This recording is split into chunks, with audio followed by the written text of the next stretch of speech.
Moikka moi ja hei, lämpimästi tervetuloa tänne mun videolle. Videolle, jossa mä tuun kertomaan sulle mun tarinan, miten musta tuli CEO, eli oman minän johtaja. Ja toisaalta mä tuun kertomaan sulle, että miksi se sisäinen johtajuus oikeasti kannattaa. Miksi sun kannattaa hypätä oman elämäsi johtajaksi? Mennään vuoteen 2010-2011. Mä heräsin yhtenä aamuna, lokakuisena aamuna migreeniin. Se oli ihan infernaalinen migreeni. Mulla ei ollut koskaan aiemmin ollut semmoista migreeniä. Ollakin, että olin tosiaan jo pari vuotta kärsinyt migreeneistä, olkapääkivuista, selkäsäryistä. Mun lapset tuli sanoa, että heippa äiti, me lähdetään tarhaan. Ja mä uksensin siitä kivusta, jonka heidän puhe aiheutti. Ja lähti miehen kanssa sit kohti päiväkotia ja mä jäin peiton alle ihan koko päiväksi. Otin lääkkeitä, mikään ei tehonnut. Mä heräsin illalla 7 aikaa ja mä ajattelin, että missähän mun perhe mahtaa olla. Tallustelin olohuoneen läpi takkahuoneeseen. Meillä oli silloin takkahuoneessa sellaiset lasiruutuiset ovet. Ne oli silloin muotia. Mä katsoin siitä ovien läpi sinne takkahuoneeseen mun perhettä. He kaiversi siellä kurpitsoja. Tytöt oli silloin 2 ja 4. Ja se hetki oli se, milloin mä romahdin. Milloin mä tajusin sen, että mä oon mennyt kaikkien muiden hyvinvointi edellä, paitsi omani. Mä olin mennyt yrittäjänä yrityksen hyvinvointi edellä, yrityksen työntekijöiden hyvinvointi edellä, miehen hyvinvointi edellä. Totta kai lapset oli pieniä, lasten hyvinvointi edellä, naapurin Kaisan ja Pekan hyvinvointi edellä, kaikkien muiden hyvinvointi edellä. Mä olin varmistanut, että kaikilla muilla on hyvä olla ja unohtanut siinä hötäkässä itseni. Se oli se romahdus, jota mä tarvitsin, että mä otin oman elämäni ohjat omiin käsiini. Toivottavasti sulle ja nyt tuli ihan tämmöistä romahdusta, että sä voit ottaa ne ohjat käsiin jo ennen kuin tällaista tapahtuu. Sitten mä tajusin vuonna 2013-2016, eli 2,5 vuoden sisään menettäessäni eka iskän, yllättäen sitten mummun ja sitten vielä äitini. Mä tajusin sen, että jos en mä olisi tehnyt niitä muutoksia, mitä mä tein silloin romahdushetken jälkeen mun elintapoihin ja mun ajatusmalleihin, mä en olisi oikeasti selvinnyt niistä vuosista. Eli proaktiivisesti hoidettu hyvinvointi tai se, että sä pidät itsestäsi huolta proaktiivisesti, kannattaa aina. Aina. Totta kai tuli surtua niinä vuosina, kun tuli menetyksiä, mutta se, että mä huomasin, että mä nousin kuin Feeniks-lintu sieltä tuhkasta. Mä arvostin elämää enemmän, mun resilienssi oli siis valtavasti paljon parempi. Kiitos sen elämäntapa muutoksen, minkä mä tein. Enkä vain elintapoihin, vaan myös tosiaan sinne mielen päälle. Mä aloin vahvistaa kehoyhteyttäni vielä vahvemmin siinä surussa, kun mä hain tietynlaista henkistä puolta itsestäni. Mä aloin kokeilemaan rajojani tietyllä tavalla ja hain vielä kokonaisvaltaisempaa hyvinvointikäsitystä. Ja tietoa siitä, että hei, miksi kaiken järjen mukaan, kun mun olisi pitänyt oikeasti romahtaa ja olla siellä pohjamudissa, niin miten mä nousin ylös siitä vahvempana kuin aiemmin.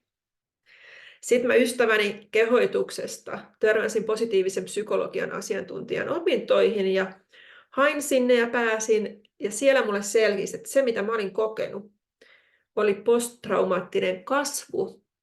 Sen sijaan, että puhutaan posttraumaattisesta traumasta. Mä olin kokenut kasvun, mutta mä en olisi kokenut sitä, ellen mä olisi tehnyt sinne mun elintapoihin, mindsettiin muutoksia, ellen mä olisi ottanut sitä mun omaa elämää omiin hyppysiin, ellen mä olisi alkanut johtaa itseäni ja hyvinvointiani lempeästi.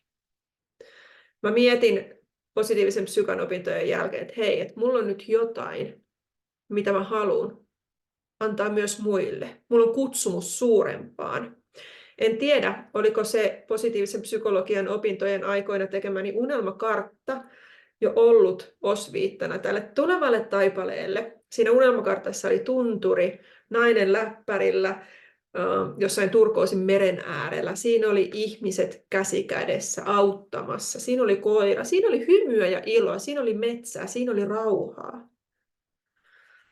Mutta oli miten oli, mä asetin itselleni silloin niihin aikoihin intention tavoitteen, että 5 vuoden päästä, kun mä täytän 50, mä olen Lapissa niin, että mä näen 4 vuoden aikaa. Ja mä en tiennyt, miten mä sinne pääsen. Enkä mä tiennyt edes, miten mä saan sen tunturin ja läppärin sun muuta. Mutta hyvä, syvä semmoinen johdatus tuli, että hei, et me opiskeleen semmoista alaa, että sä pystyt myös muita auttamaan siinä oman minän johtamisessa, oman hyvinvoinnin johtamisessa. Mä hain ja pääsin Health Coach Academyn integratiivisen Health Coach-opintoihin, jossa me katsotaan ihmistä kokonaisuutena. Kaikki vaikuttaa kaikkeen ja se kehollisuus on vahvana siinä läsnä. Aloin tekemään siinä sivutoimisena päivätyöni ohella valmentajan töitä ja nautin siitä, kun mä sain auttaa naisia kohti elinvoimaisuutta.